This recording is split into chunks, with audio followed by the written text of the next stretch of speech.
xibaar yu wér te wóor ca tàng-tàng ba abonnez-vous pour ngeen di mën di jot suñuy vidéo. dal leen ak jàmm seen chaîne bi di Buzz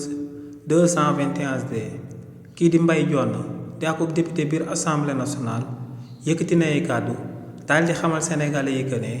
kii di Maimouna Dièye di ministre de la famille des solidarités et de l'action sociale ci réewu Sénégal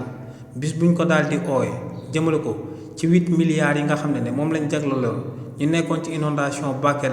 ci réewu Sénégal ak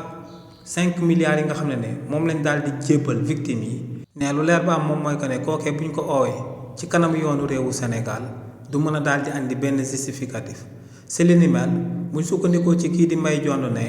lu leer ba am moom mooy que ne ñi nga xam ne ñoom ñoo nekkoon ci inondation yi ci réewu Sénégal ci atum 2024 ne président de la république bii di son excellence président Bassirou Diomaye Diakhar Faye daa waxoon que ne état bi daal dinay décaissé akub enveloppe bu toll ci 8 milliards de francs CFA te ne dans les normes enveloppe boobee ci ministère Maimouna Dièye la waroon a daal di jaar waaye ne lu mu nemmeeku moom mooy que ne amul benn sinistré amul kenn ku nekkoon ci inondation yi ku daal di wax que ne moom ci xaalis boobee daal dina ciy jot donc ne kii di Maimouna Dièye na daal di expliquer réewu Sénégal ak sénégalais yi xaalis boobee fu mu daal di jaar waaye tamit kii di Mbaye Dione daal di wéyal ne ci réewu Sénégal ci base bu illégal la waa régime bu bees bi daal di sukkandiku daal di débloqué lu tolloog 5 milliards ne dañuy daal di dédommager ñoo xam ne ay victimes lañ ne victime dans les normes yoon moom moo war a daal di désigner ku ko doon ak ku ko doonut te ne régime bu bees bi ñoom dañoo daal di toog rek daal di jël ñi nga xam ne seeni partisans lañ ak seeni sympathisants ne ñooñee ñoom ñooy victimes yi daal di jël lu tolloog 5 milliards daal di koy jox kii di Maimouna Dièye ngir mu daal di koy jébbalaate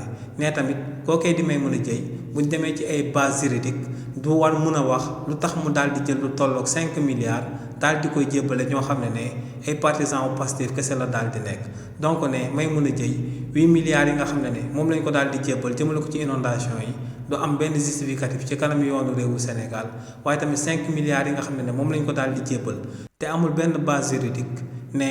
loolee bu demee ci kanam yoonu réewu Sénégal du mën a andi benn explication jëmale ko ci li ni mel. xibaar yu wér te wóor ca tàng-tàng ba abonnez-vous pour ngeen di mën di jot suñuy vidéo.